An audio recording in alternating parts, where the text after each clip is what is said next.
मेरी शादी को 1 साल ही गुजरा था कि मेरा शौहर बीमार रहने लगा। वो इतना शदीद बीमार हुआ कि सब डॉक्टर्स ने जवाब दे दिया था। मैंने अपने शौहर के इलाज में कोई कसर नहीं छोड़ी थी, मगर ठीक होने की बजाय दिन ब दिन उसकी हालत बिगड़ती जा रही थी। वो सारी रात सो ना सकता। मुझे अपने शौहर की एक बात पर शदीद गुस्सा आता था, और वो ये थी कि वो रोज आधी रात के वक्त मुझे अपने पास बुलाता और फिर एक तस्वीर दिखाकर कहता, मेरे मरने के बाद तुम इस आदमी से शादी कर लेना। वो तस्वीर देखकर मैं कांप सी जाती। मेरे तो तन बदन में आग लग जाती थी, क्योंकि वो तस्वीर एक 70 साल बूढ़े की थी और मैं 20 साल की एक नौजवान लड़की थी। मुझे बहुत दुख होता कि शोहर ऐसा क्यों कहता है, और मैं उसकी लंबी जिंदगी की दुआ करती, क्योंकि मुझे अपने शोहर से बहुत मोहब्बत थी। एक दिन अचानक मेरे शोहर का एक्सीडेंट हुआ और मैं बेवा हो गई। मगर उस वक्त मुझे हैरत हुई, जैसे ही मेरी इद्दत पूरी हुई मेरी सास मेरे पीछे पड़ गई कि तुम जल्दी से उस आदमी से दूसरी शादी करो जिसे तुम्हारा शोहर चाहता था। मैंने ना चाहते हुए भी मजबूरन उस आदमी से शादी कर ली। शादी की रात जो ही दूल्हा मेरे कमरे में आया तो मेरी चीखें निकल गईं, क्योंकि वो तो मेरा नाम कशमाला है। मैं फैसलाबाद की रहने वाली हूँ। मैं एक मिडिल क्लास घराने से ताल्लुक रखती हूँ। हम दो ही बहनें थी। बड़ी बहन की शादी हो चुकी थी और मेरे अम्मी अब्बू चाहते थे कि मेरी भी शादी हो जाए, लेकिन मैंने मना कर दिया और अपनी तालीम मुकम्मल करने के बाद एक ऑफिस में जॉब कर ली।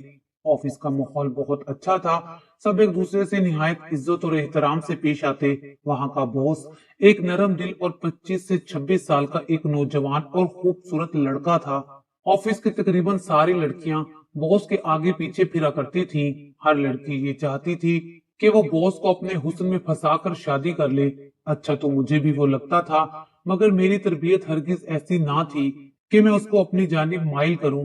मुझे यकीन था कि अगर अल्लाह को मंजूर हुआ तो वो उसके दिल में मेरे लिए खुद ही मोहब्बत डाल देगा। उसका नाम अरसल था। वो एक बहुत ही अच्छा इंसान था। हमारी अक्सर ऑफिस वर्क के हवाले से बातचीत हुआ करती थी और मैंने उसे हमेशा नजर झुकाकर बात करते देखा था। मैं ऐसा हमसफर ही चाहती थी जो औरतों की इज्जत करता हो। इसलिए मैं अल्लाह से बहुत दुआएं किया करती थी। कुछ अरसा गुजरने के बाद अल्लाह ने मेरी दुआ सुन ली और अरसल ने मुझसे शादी के लिए पूछा। कहने लगा कि आप मुझे बहुत अच्छी लगती हैं, आप मुझसे शादी करेंगी। मैं तो पहले ही इस इंतजार में थी, इसलिए फौरन हाँ कर दी। मेरे घर वालों को तो कोई इतराज नहीं था, मगर मुझे हैरत हुई जब अरसल ने बताया कि उसकी अम्मी नहीं मान रही। वो अक्सर मुझसे अपनी अम्मी की बहुत तारीफें किया करता था। वो उससे बहुत प्यार करती थी, इसलिए मुझे लगा कि वो उसकी हर बात मानती होंगी। उसकी शादी शायद किसी और से करवाना चाहती थी। अरसल ने मुझे कह दिया कि जब तक उसकी अम्मी राजी नहीं होंगी वो मुझसे शादी नहीं कर सकता। मैं बहुत परेशान हो गई। 1 साल यूं ही गुजर गया। जब अरसल ने अपनी अम्मी को ये कहा कि वो जिंदगी भर शादी नहीं करेगा, तब जाकर उसकी अम्मी राजी हुई। जब वो मेरे घर रिश्ता लेकर आई तो मुझे पास बिठाकर कहने लगी कि अगर मैं पहले तुमसे मिल लेती तो पहले ही हाँ कर देती। मेरे बेटे की पसंद बहुत लाजवाब है। मेरे दिल को बहुत तसल्ली हुई और मैंने शुक्र अदा किया उसकी अम्मी दिल से राजी हैं। वरना मुझे डर लगा रहता था कि कहीं वो शादी के बाद मुझे कबूल ना करें और रिवायती सासों की तरह जुल्म न करना शुरू कर दें। लेकिन शादी तक मेरी सास ने बहुत अच्छा रवैया रखा। बहुत जल्द मेरी शादी हुई और मैं रुखसत होकर अरसल के घर आ गई। उसने शादी की रात मुंह दिखाई में मुझे अपने घर के कागजात दिए और कहा कि ये घर मैंने तुम्हारे नाम कर दिया है। जो घर उसने मुझे दिया था वो करोड़ों की मालियत का था। मैंने तो कभी सोचा भी ना था कि वो मुझे इतना महंगा तोहफा देगा। वो कहने लगा कि कशमाला, मुझे तुमसे बस एक दरख्वास्त करनी है कि मेरी अम्मी का ख्याल रखना, उन्हें अपनी माँ समझना। तुम्हें मालूम है कि वो बड़ी मुश्किलों से राजी हुई हैं। अगर कभी कुछ कह दें तो अपनी माँ समझकर नजरअंदाज कर देना। उन्होंने मेरे लिए बहुत कुर्बानियां दी हैं। मैंने उन्हें तसल्ली दी और कहा कि आप फिक्र ना करें, मैं सब घर वालों को अपना ही समझूंगी। घर में मेरी सास ससुर और एक नंद रहा करती थी। मुझे वो सब लोग बेजरर से लगे थे। शादी के बाद हम दोनों हनीमून के लिए दुबई में चले गए। मेरा शोहर दिल खोलकर मुझ पर खर्च करता और महंगे महंगे तोहफे देता। मेरे पास बहुत सारी डायमंड की ज्वेलरी इकट्ठा हो गई थी। मैंने हनीमून से वापस आते ही घर की जिम्मेदारी संभालनी चाहिए, मगर मेरी सास ने मना कर दिया कि तुम रहने दो, घर के काम नौकर कर लेते हैं और खाना शुरू से ही मैं बनाती हूँ और अब भी मैं बनाऊंगी। मुझे भला क्या इतराज हो सकता था। मैंने अपने शोहर के साथ दोबारा ऑफिस ज्वाइन कर लिया। वो मुझसे बहुत मोहब्बत करता था, एक मिनट भी मुझसे दूर नहीं रहा करता था। हम एक साथ दफ्तर जाते और एक साथ वापस आते, सुबह दोपहर और शाम का खाना भी इकट्ठे खाया करते। अक्सर वो मुझे लॉन्ग ड्राइव पर और शॉपिंग पर ले जाता। जिंदगी बहुत ही पुरसकून और अच्छी गुजर रही थी। मुझे अक्सर लगता है कि मेरी सास मुझे पसंद नहीं करती, क्योंकि उसने मुझे मुंह से कभी कुछ नहीं कहा था, इसलिए मैं भी मुतमईन थी। मेरा शोहर अक्सर अपनी बहन को साथ ही घूमने के लिए कहा करता, मगर मेरी सास मना करती थी कि तुम लोगों की नई नई शादी है, आपस में वक्त गुजारा करो। लेकिन मुझे लगता है कि बात कोई और है। जब भी मैं अपनी नंद से बात करने की कोशिश करती तो वो अपनी माँ को देखते ही चुप हो जाती। ऐसा लगता था कि जैसे उसकी माँ ने मुझसे बात करने पर मना किया हो। मैंने अपने शोहर से बात की तो वो कहने लगा कि तुम उनकी फिक्र ना करो, जब मैं तुम्हारे साथ हूँ तो तुम्हें किसी और की फिक्र करने की जरूरत नहीं। मैं इंतहाई खुश थी और मुझे लगता था कि अब जिंदगी में कभी कोई दुख और गम नहीं आ सकता, मगर मैं गलत थी। मेरी खुशियां बहुत कलील साबित हुई। एक दिन घर में खाना खाते हुए अचानक मेरे शोहर की तबीयत बिगड़ी तो उसके वालिद उसे अस्पताल ले गए। मैं बहुत फिक्रमंद हो रही थी, मुझे बहुत डर लग रहा था। मैंने बहुत दुआएं की। जब वो दोनों वापस आए तो मैंने अपने शोहर से पूछा कि क्या हुआ, तो वो मुझे कहने लगा कि टेस्ट करवाए हैं, कल परसों तक रिपोर्ट्स मिलेगी, फिर ही पता चलेगा। फिर एक दिन गुजर जाने के बाद मैंने उनसे रिपोर्ट्स के मुतालिक पूछा तो कहने लगा कि अब्बू कह रहे थे कि वो ले आएंगे। अगले दिन फिर उनकी तबीयत खराब हो गई। पता नहीं अब उसे क्या हो गया था, वो अक्सर बीमार हो जाता। मैं उससे रिपोर्ट्स का पूछती तो वो टाल जाता। जब भी वो बीमार होता तो उसके वालिद ही उसे फौरन अस्पताल ले जाते। हालांकि मेरा दिल चाहता था कि मैं अपने शोहर के साथ जाऊं, मगर मेरे ससुर मुझे घर पर ही छोड़ जाते। मेरे शोहर की सेहत दिन ब दिन बिगड़ने लगी थी। इन हालात ने उसे खौफ में मुब्तला कर दिया था। उसे लगने लगा था जैसे वो अब ठीक नहीं होगा। मैं उसे बहुत कहती थी कि मुझे अपनी बीमारी के बारे में तो बताओ, लेकिन वो नहीं बताता था। और उसके ना बताने की वजह यही थी कि कहीं मैं परेशान ना हो जाऊं। फिर एक रोज रात के तकरीबन 2 बजे मेरा शोहर मुझसे कहने लगा कि मेरी मौत का कुछ पता नहीं है, मेरे मरने के बाद तुम इस आदमी से शादी कर लेना। फिर उसने एक तस्वीर मेरे सामने रख दी, जिसे देखकर मेरी रूह तक कांप गई। मैं 20 साल की थी और वो 70 साल का बूढ़ा था। वैसे भी मेरी उसके साथ शादी नहीं हो सकती थी। फिर कहने लगा कि ये बात मेरी माँ को भी मालूम है, खुदा के लिए तुम मेरी माँ का दिल ना दुखाना और चुप करके शादी कर लेना। मैं अपने शोहर की इस बात पर नाराज हो गई कि उसने ऐसी बात क्यों की, लेकिन अब वो मुझे रोज यही बात कहता था और मैं रोकर चुप हो जाती।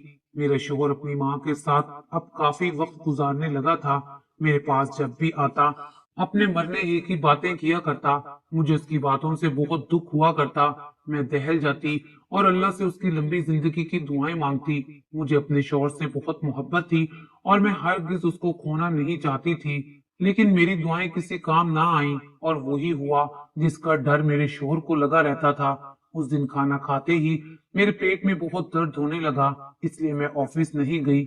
मेरे शोहर का भी दिल नहीं चाह रहा था कि वो मेरे बगैर ऑफिस जाए, लेकिन मेरे ससुर ने कहा कि आज बहुत अहम मीटिंग है, हम दोनों को जाना पड़ेगा, इसलिए मजबूरन उसे जाना पड़ा।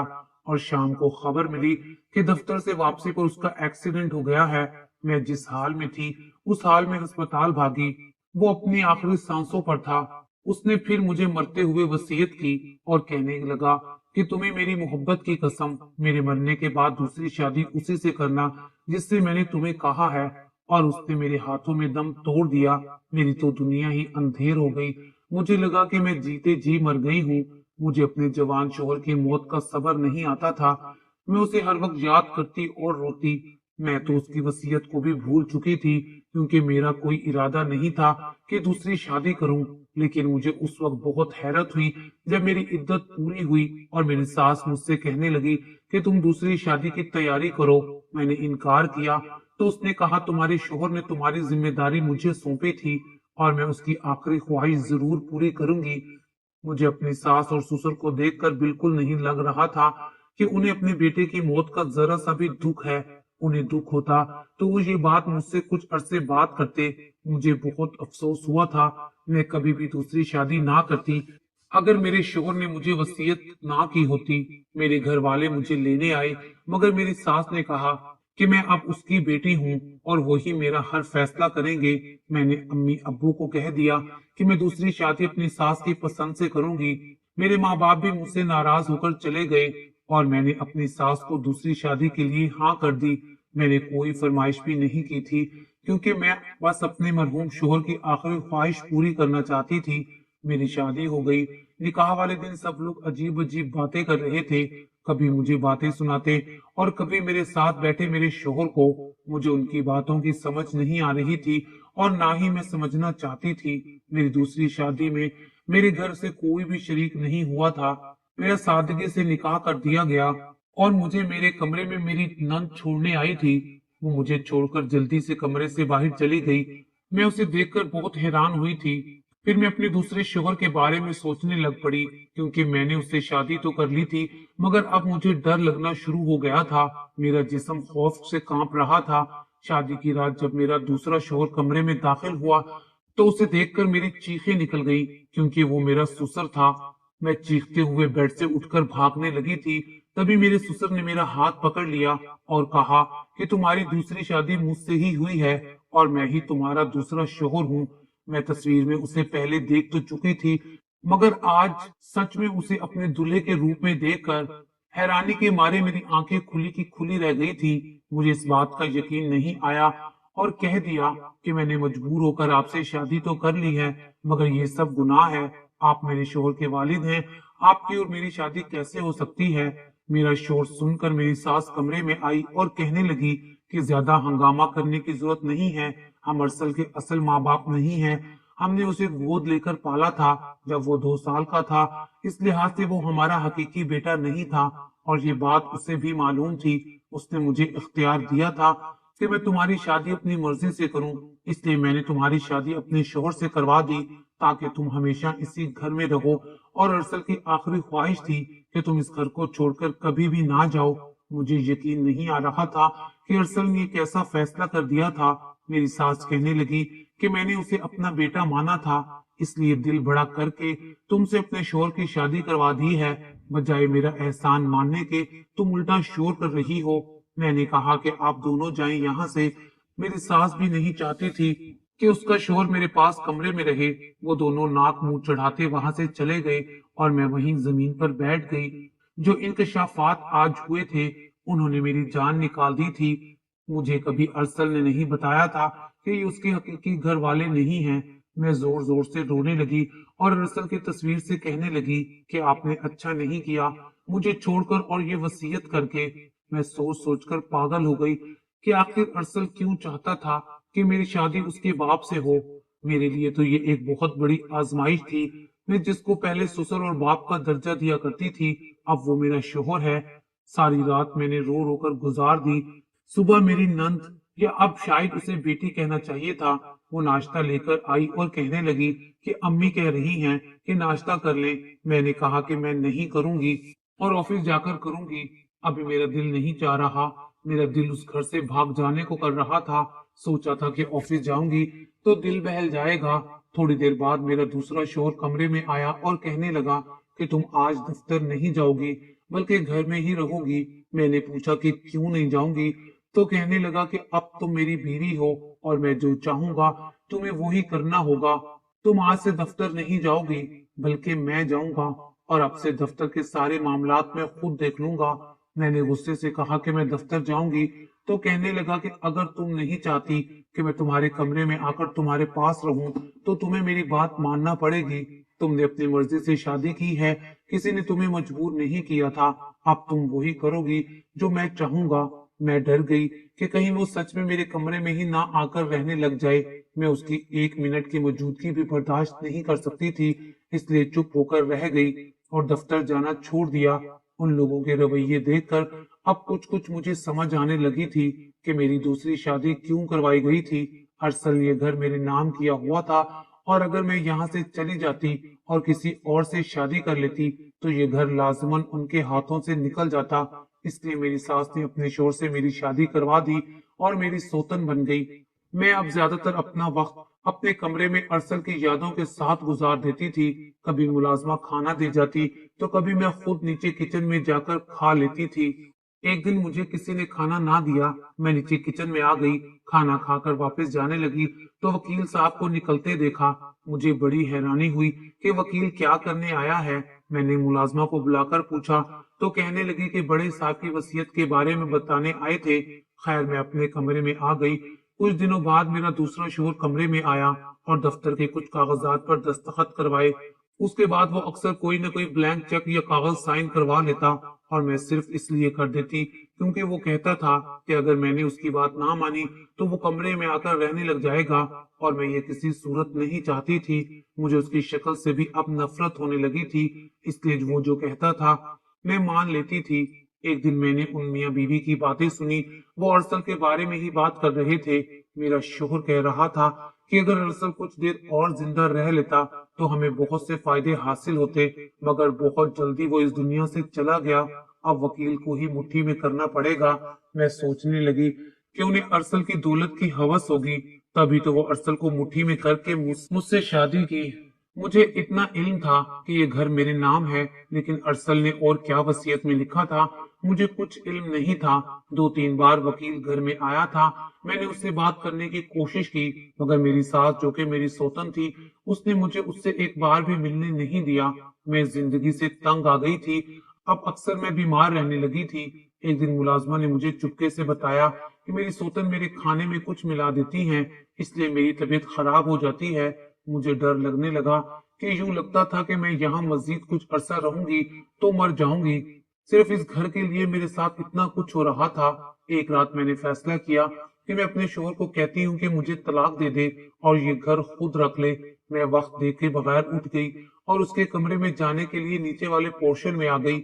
इससे पहले कि मैं दरवाजे पर दस्तक देकर अपने शोहर को आवाज देती, मुझे अंदर से बातों की आवाज आई। वो अपनी बीवी से कह रहा था कि आज के बाद ये बात अपनी जुबान पर ना लाना, अगर किसी ने सुन लिया तो बहुत बुरा होगा और कशमाला को तो ये बात किसी सूरत पता ना चले। मुझे बेचैनी हुई कि आखिर वो क्या छुपा रहे हैं। मैंने अक्सर उन दोनों को छुप छुप कर बातें करते सुना था। उन आधी अधूरी बातों से मैं कुछ नहीं समझी थी, इसलिए मैंने फैसला कर लिया कि अब असल राज मालूम करके ही दम लूंगी। इसके लिए जरूरी था कि मैं अपने शोर को अपने काबू में करती। एक दिन मैंने उसके कमरे का दरवाजा खटखटाया। रात के 12 बजे थे। मेरे शोहर ने हैरानी से मुझे देखा, जैसे उसे तवक्का ना हो कि मैं हूँ। मैंने उसे बाजू से पकड़कर अपने साथ खड़ा किया और कहा कि आप भूल गए हैं, आप मेरे भी शोहर हैं। उस बूढ़ी औरत की जान छोड़ दें, मेरे साथ चलें मेरे कमरे में। वो सुनकर कुछ हैरान हो गया। मेरी सोतन का चेहरा सुर्ख हो गया। मैं उसके सामने उसके शोहर को अपने कमरे में ले आई। वो बहुत खुश हो रहा था। बूढ़ी बीवी के बजाय जवान बीवी के साथ रहने के ख्याल से उसके अंदर जैसे बिजली भर गई थी। मैं उसे कमरे में लाई और उसे साफ साफ कह दिया कि अपनी बीवी को तलाक दे दो, तभी मैं तुम्हारी हो सकूंगी, वरना मैं खुला ले लूंगी। उस बूढ़े आदमी ने मुझसे वादा कर लिया है कि वो मुझे पाने के लिए कुछ भी करेगा। उसकी बीवी का ये सब देखकर बस नहीं चल रहा था कि वो क्या करे। मैं अब रोज दरवाजे पर नई नवेली दुल्हन की तरह अपने शोहर का इस्तकबाल किया करती, जिसकी वजह से वो अपनी बीवी की तरफ देखता भी नहीं था। कुछ ही दिनों में मैंने उसे अपना दीवाना कर लिया था। उसे मेरे सिवा अब कोई नजर नहीं आता था। मेरी सोतन ये देखकर जल भून जाती। उसका बस नहीं चलता कि वो अपने शोहर को मुझसे छीन ले। एक दिन मैंने अपने शोहर को कहा कि हम दोनों ये मुल्क छोड़कर दुबई चले जाते हैं। वो बहुत खुश हुआ और उसने सारे इंतजामात करने शुरू कर दिए। मैं सिर्फ अपनी सोतन को आग बगोला करना चाहती थी ताकि वो सारे राज उगल दे। और एक दिन ऐसा ही हुआ। वो अपने शोहर से बुलंद आवाज में झगड़ने लगी और कहने लगी कि अभी और इसी वक्त कशमाला को तलाक दे दो और उसे निकालो अपनी जिंदगी से। मेरा शोहर उसे तहम्मुल से समझाने लगा कि हम इतनी मेहनत किसके लिए कर रहे हैं, मंजिल के इतने करीब आकर तुम इस तरह मत करो। वो कुछ सुनने के लिए तैयार ना थी और कहा कि अगर कुछ दिनों तक तुमने इसे तलाक ना दी तो मैं उसे सब कुछ सच बता दूंगी और उसे सच पता चल जाएगा तो तुम जानते हो कि क्या होगा। میرا شوہر اسے کہنے لگا کہ ٹھیک ہے، تم اپنی زبان بند رکھنا، میں اسے طلاق دے دوں گا۔ میں یہ سن کر بہت پریشان ہوئی۔ اگر وہ مجھے طلاق دے دیتا تو مجھے کبھی پتہ نہیں چلتا کہ وہ کس راز کی بات کر رہے تھے۔ میں نے اپنے شوہر سے بہت ساری باتیں اگلوانی تھی، لیکن میں جس راز کو جاننے کی کوشش میں تھی اس نے ابھی تک نہیں بتایا تھا۔ اب میری بس ہو گئی تھی، اس لیے میں نے فیصلہ کیا کہ اب اور ہی طریقہ آزمانا پڑے گا۔ اگلی رات جب وہ میرے کمرے میں آیا تو میں نے اسے نشے والی دوائی پلا دی۔ کچھ دیر بعد جب مکمل طور پر وہ اپنے ہوش و حواس سے بیگانہ ہو گیا تو میں نے اس سے کہا کہ میں اپنا یہ گھر تمہارے نام کر دوں گی۔ مجھے سچ سچ بتاؤ کہ کیا چھپا رہے ہو تم میاں بیوی؟ ارسل تمہارا کیا لگتا تھا؟ وہ نشے میں جھومنے لگا اور ساری بات بتانے کے لیے راضی ہو گیا اور کہنے لگا کہ ارسل میرے بھائی کا بیٹا تھا۔ میرا بھائی بہت امیر تھا۔ جب ارسل 2 سال کا تھا تو میرے بھائی اور بھابھی کا انتقال ہو گیا۔ ہم میاں بیوی اس گھر میں ارسل کی پرورش کے بہانے آ گئے اور سارے کاروبار اور گھر پر قبضہ جما لیا، مگر ہمارے نام کچھ نہیں ہو سکا۔ جب تک ارسل بڑا نہ ہو جاتا ہم نے اسے یہ نہیں بتایا تھا کہ وہ ہمارا اصل بیٹا نہیں ہے۔ جب وہ بڑا ہوا تو اس نے کاروبار سنبھال لیا اور کاروبار کو بہت ترقی دی۔ پھر ایک دن وہ کہنے لگا کہ وہ کسی لڑکی کو پسند کرتا ہے۔ ہم اس کی شادی اپنی بیٹی سے کرنا چاہتے تھے اور اس دن ہم نے اس کو ساری حقیقت بتا دی کہ وہ ہمارا بیٹا نہیں ہے اور اپنی خواہش بتائی کہ ہم چاہتے ہیں کہ تم ہماری بیٹی سے شادی کر لو، لیکن اس نے انکار کر دیا۔ کہنے لگا کہ وہ ہماری بیٹی سے شادی نہیں کرے گا کیونکہ وہ اسے اپنی بہن سمجھتا ہے اور اب بھی ہمیں اپنے ماں باپ کی جگہ سمجھتا تھا، اس لیے منانے کی بہت کوشش کرتا تھا۔ ہم نے اس ڈر سے کہ وہ کوئی غلط قدم نہ اٹھا لے اس کی تم سے شادی کروا دی۔ ہم تو اس کی ساری دولت سمیٹنے کے چکر میں تھے اور اس نے آتے ہی یہ گھر تمہارے نام کر دیا اور تم پر اپنی دولت لٹانے لگا۔ ہمیں بہت غصہ آتا تھا لیکن ہم کچھ نہیں کر سکتے تھے۔ پھر ہم نے پلان بنایا، اس کے کھانے میں روز زہریلی دوا ملا دیتے جس سے اس کی طبیعت خراب ہو گئی اور اسے اسپتال لے جانا پڑا۔ وہاں میں نے جان بوجھ کر اس کے ٹیسٹ کروائے۔ ڈاکٹر نے جو رپورٹ دی وہ میں نے بدلوا لی اور فرضی اور جھوٹی رپورٹ اس کے حوالے کر دی، جس پر لکھا تھا کہ اسے بلڈ کینسر ہے اور وہ بہت جلد مر جائے گا۔ اس نے ہم سے درخواست کی کہ ہم تمہیں یہ سب نہ بتائیں۔ پھر میری بیگم نے اسے کہنا شروع کر دیا، میرے مرنے کے بعد تم میرے شوہر سے شادی کر لو۔ وہ اپنی ستیلی ماں کو دل و جان سے چاہتا تھا۔ پہلے تو اس نے انکار کر دیا، مگر جب امام صاحب نے بتایا کہ اس طرح شادی ہو سکتی ہے تب وہ مان گیا، اور اب اسے اپنی زندگی پر بھی یقین نہیں تھا کہ وہ کتنی دیر مزید جیے گا، حالانکہ وہ بالکل ٹھیک تھا۔ ہم نے اسے یقین دلایا کہ شادی کے بعد ہم کشمالہ کا بہت خیال رکھیں گے۔ اگر تمہارے بعد کشمالہ کی شادی کسی اور سے کر دی تو اس کا کیا بھروسہ کہ وہ کشمالہ کو خوش رکھے گا بھی یا نہیں۔ ہم نے اسے اتنا ڈرایا کہ اسے ہماری بات مجبوراً ماننا پڑی۔ اسے تم سے بہت محبت تھی اور اسے تمہاری بہت فکر تھی۔ اس کے مرنے کے بعد تمہارا کیا ہوگا، اسے یہی ڈر لگنے لگا تھا کہ کہیں بعد میں کوئی تمہارے ساتھ غلط نہ کرے، اس لیے اس نے سارا بزنس تمہارے نام کرنے کا فیصلہ کر لیا۔ میں نے اسے روکنے کی بہت کوشش کی مگر وہ باز نہ آیا۔ پھر مجبوراً جو کام کچھ عرصے بعد کرنا تھا وہ جلدی کرنا پڑا۔ یہ سب سن کر تو میرے رونگٹے کھڑے ہو گئے۔ میں نے اسے جھنجھوڑتے ہوئے پوچھا کہ تم نے کیا کیا میرے ارسل کے ساتھ؟ وہ نشے میں بولا کہ ہم نے اس کا ایکسیڈنٹ کروا دیا اور وہ مر گیا۔ اس کے مرنے کے بعد پلان کے مطابق میری بیوی نے میری شادی تم سے کروا دی۔ وہ تم سے کروڑوں کا گھر اور لاکھوں کی جویلری چھیننا چاہتی تھی، اس لیے اکثر تمہارے کھانے میں زہر ملا دیتی، مگر اب میں تمہیں مرنے نہیں دوں گا، تمہیں اپنی رانی بنا کر رکھوں گا اور اس بوڑھی عورت کو گھر سے نکال دوں گا اور ہم دونوں اس ڈھیر ساری دولت کے ساتھ خوب عیش کریں گے۔ میں نے اس کی ساری باتیں موبائل میں ریکارڈ کر لی۔ اگلے دن میں نے پولیس میں رپورٹ درج کروا کر دونوں میاں بیوی کو گرفتار کروا دیا۔ میرے پاس ثبوت تھے، اس لیے ان دونوں کو عمر قید کی سزا سنا دی گئی۔ میں نے اپنے دوسرے شوہر سے خلا لے لی۔ ارسل کی جائیداد اب قانونی لحاظ سے میری تھی۔ میں نے ارسل کے نام پر ایک یتیم خانہ کھولا اور اپنی زندگی ارسل کی یادوں اور یتیم بچوں کی کفالت کے لیے وقف کر دی۔ کاش وہ لوگ سچ میں ارسل کے ماں باپ ہوتے یا پھر لالچی نہ ہوتے۔ ان کی لالچ نے میری محبت کو مجھ سے ہمیشہ ہمیشہ کے لیے چھین لیا تھا۔ لوگوں کو ایک انسانی جان لیتے ہوئے جانے کیوں خدا کا خوف نہیں آتا۔ میں آج بھی اکیلی ہوں اور ان لوگوں کے لیے میرے دل سے بد دعائیں نکلتی ہیں جنہوں نے میرے ساتھ اتنا برا کیا تھا۔